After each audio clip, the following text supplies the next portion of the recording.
د انسان په تمه مشه که انسان ځان به خپل د اخر کله پکارېږي توان چې خپل نوي له بل تمه ابسته توان چې خپل نوي له بل تمه ابسته مړي کله په بړستنو کې ګرمېږي.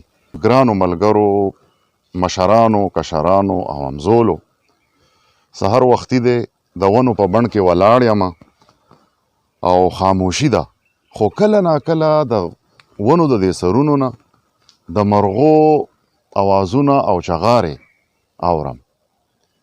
نو خبره داسې ده چې په داسې قسمه ماحول کې د زړه خبرې ډېر زیات خوند کوي چې سړی د زړه مطابق خبرې وکړي.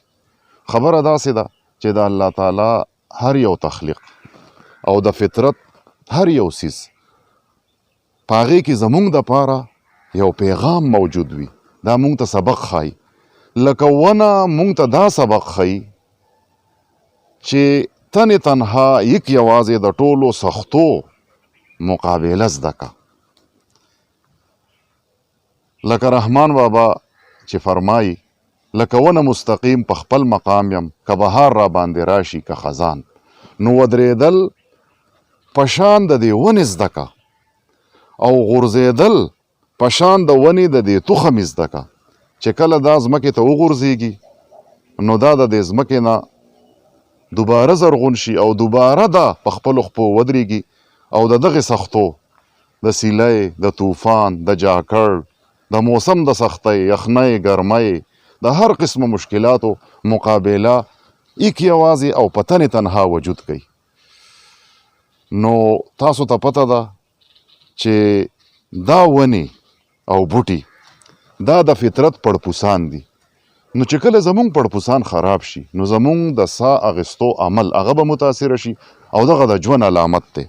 نو دا ونې بوټي دا به زمونږ ژوند له ژوند ورکي.